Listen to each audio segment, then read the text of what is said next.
I think we can all agree that behavior by fans has gotten out of hand.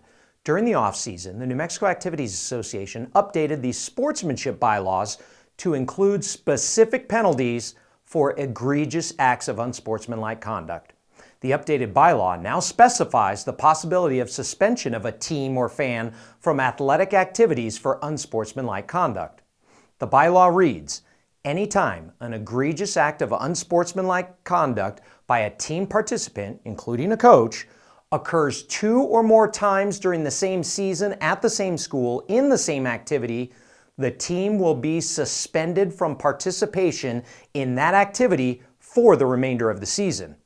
Also, anytime an egregious act of unsportsmanlike conduct by a non-team participant, for example, a parent or fan, occurs 2 or more times during the same season at the same school in the same activity, the non-team member, along with all school spectators, will be suspended from attendance in that activity for the remainder of the season. Examples of egregious unsportsmanlike conduct by participants, coaches, or spectators include, but are not limited to, fans entering the playing surface to engage in acts of violence or abuse, constant verbal attacks on officials, attacking other fans, coaches physically or verbally attacking officials, players fighting other players during post-game handshakes, or student sections verbally chanting inappropriate or demeaning comments towards individuals, teams, or officials. In the event the second act of misconduct occurs when there are no contests left in the current season, the penalty may be applied to the next season in the same activity. The NMAA will notify the school that the team and/or individual or spectator has been placed on warning after the first offense. I'm sure there are a lot of questions with this 2 strikes and you're out policy. We hope this video will answer those questions. Sally, how big of a problem has fan behavior become at sporting events, and why is there a need for this updated bylaw?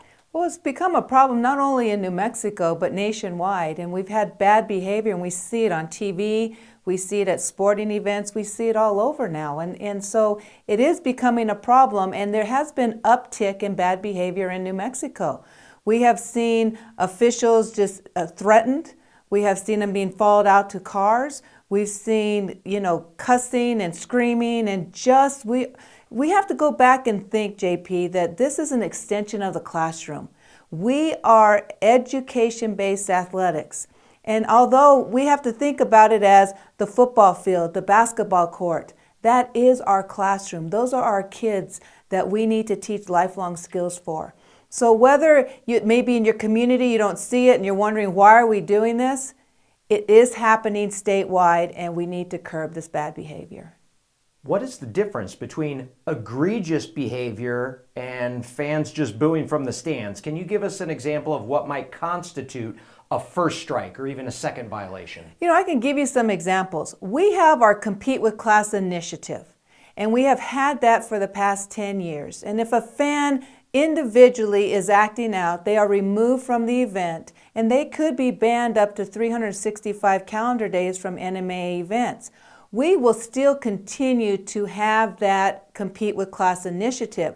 This is on top of it for egregious behavior. So we are not talking about one fan screaming and yelling and they have to remove them from the event. We're talking about continuous bad behavior that we call egregious, which is over that line. And some examples of that is we've had some brawls in the stands. We've had parents come out on the floor and they're fighting and arguing. We've had student bodies in a hole in unison say F, F, F, F you, F you, all the way through the game, and nothing has been done about it.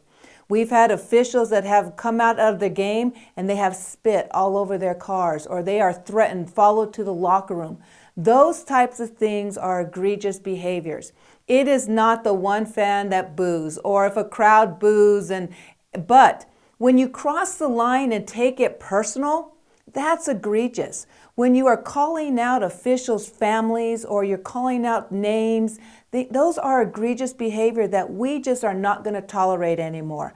And so, yes, once again, egregious versus one individual fan, we need to get that misconception that one individual fan may affect everybody, But yes, if it's egregious behavior, then it will affect the whole entire fan base.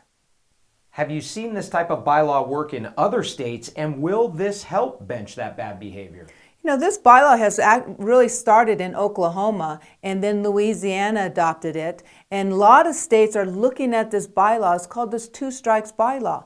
The reason is every state association has seen an uptick in bad behavior, and it needs to be curbed. Now, the difference is in Oklahoma, 2 strikes, whether it's the fan base or not, really had the kids. They were no longer going to be able to compete if the fans were affecting the kids. In New Mexico, we started talking about this in the fall of 2022, and our commission and our board of directors, our athletic directors, asked to separate the fans versus the kids or the coaches. And so we have separated that, so that's a little bit different than Oklahoma. But yes, many state associations are going to this. The National Federation has a bench bad behavior campaign because we have seen an uptick nationwide. And New Mexico, we have to do better. We need to lead by example with good sportsmanship. What is the message you want people to take away from the updated sportsmanship bylaw? I think the message that I would like for everybody to understand is your fellow community members, your fellow parents, they can affect you in the fan base as far as whether you're going to be able to watch your kids or not. And so we need to get back to where we see bad behavior, we need to address the bad behavior. A lot of times we're in the stands or we're on the court and we're waiting for somebody else to address it. We're waiting for the athletic director, the administrator to address it. And so basically what this has done in Oklahoma and Louisiana, parents are policing each other. In other words, if there's 1 strike against a team or a fan base, then the parents are saying, come on, let's not have bad behavior because we want to continue to watch our kids the rest of the year. And so I think that's the message, is where we have to go back, where we step up and we are examples and we are role models. And when somebody is not acting appropriately, we need to say something to that person, and we need to model good behavior throughout the community. And also, too, we need to remember this is an extension of the classroom. Again, I said that before, but we are teaching kids lifelong skills. What do you want your son or daughter to come out of athletics, and how do you want them to act, and how do you want your grandchildren to act? And that's what we have to remember, because this high school athletics, for the majority of our students, this is their end of their athletic career, and how they experience what they experience in this endeavor, in this athletic realm, is how they're going to act when they graduate. And this is a time right now that we need to change society. We need to change New Mexico, and we need to go back and do what's right. And that is to act appropriately in these sporting events. Cheer on your daughter, cheer on your son, cheer on community members, stay positive, and we can all have a good experience.